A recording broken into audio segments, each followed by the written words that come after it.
Hi students, आपका स्वागत है मेरे YouTube चैनल मनोज परमार में क्लासेस उत्तरकाशी में। कक्षा 6 की एक्सरसाइज 4.3 का प्रश्न नंबर 1 है। नीचे दी गई आकृति में कोणों के नाम लिखिए। तो देखिए कौन कौन से इस आकृति में कोण बन सकते हैं। तो देखिए एक कोण तो ये बन सकता है, एक कोण ये बन सकता है, एक कोण ये बन सकता है, एक कोण ये बन सकता है। एक्चुअली क्या होता है कि कोण दो रेखा के बीच में, दो किरणों के बीच में बनता है। दो किरण जिसका इनिशियल पॉइंट एक ही हो, जैसे कि आरंभिक बिंदु एक ये है, तो इससे एक हम ओ बी किरण खींच देते हैं और एक ओ ए किरण खींच देते हैं, तो इनके बीच में जो है कोण बनता है। तो इस तरह से ये आपके पास ये कोण बनता है। तो पहला कोण क्या हो सकता है इसमें आपका ए बी सी। दूसरा कोण क्या हो सकता है बी सी डी।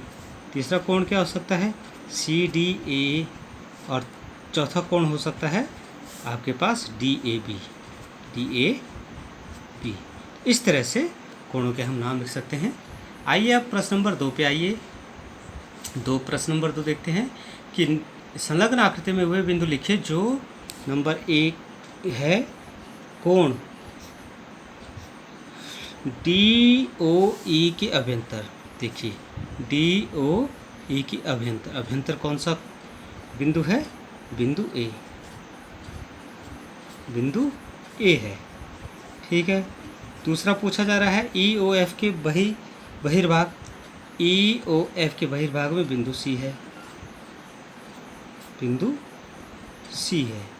अच्छा, तीसरा है ई ओ एफ पर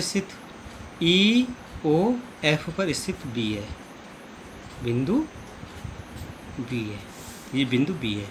ठीक है। तो अभ्यंतर क्या होता है, आपने पढ़ा होगा कि अगर कोई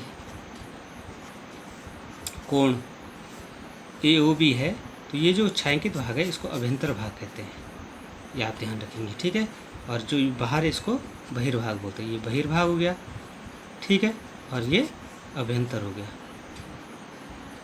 अभ्यंतर। तो इसको ध्यान में रख के हम इस प्रश्न को हल करेंगे। आइए प्रश्न नंबर 3 करते हैं। दो कोणों की एक रफ आकृति खींचिए जिसमें एक बिंदु उभयनिष्ठ हो। तो देखिए एक बिंदु उभयनिष्ठ हो, उसके लिए हम एक रफ आकृति खींच लेते हैं। आइए देखिए कैसे करते हैं। देखिए एक कोण हम ऐसे खींच लेते हैं ऊपर की ओर, और एक कोण नीचे की ओर खींच लेते हैं। तो देखिए ओ ए बी सी डी, एक कोण ये है, एक कोण ये है, इनका जो कॉमन पॉइंट है क्या है, ओ है। तो ये एक उभयनिष्ठ हो गया। ठीक है। बी में देखिए उसमें दो बिंदु उभयनिष्ठ हो।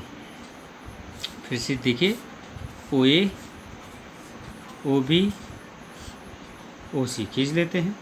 अब इसमें आपके पास देखिए दो बिंदु इसमें कॉमन आ जाएंगे। कौन कौन से कॉमन आ जाएंगे देखते हैं। देखिए एक तो ये ओ कॉमन है और ये दूसरा बी कॉमन है। ठीक है। इस तरह से ये हम दिखा सकते हैं। ठीक है। अब वो कह रहा है तीन कोण, उनमें तीन बिंदु उभयनिष्ठ हो। अब देखिए सी वाला कैसे बनाएंगे। देखिए एक तो हम ऊपर की ओर बना देते हैं, दूसरा नीचे की ओर बना देते हैं। ये हो जाएगा ओ ए, ये हो जाएगा ओ बी, और ये हो जाएगा ओ सी। तो इसमें कह रहा है तीन बिंदु, तो एक बिंदु हम अपनी तरफ से भी खींच सकते हैं, इसको डी। तो ये देखिए तीन बिंदु आपके पास इसमें कॉमन आ गए, ओ डी और सी। चार बिंदु उभयनिष्ठ के लिए एक बिंदु और खींच सकते हैं हम इस तरह से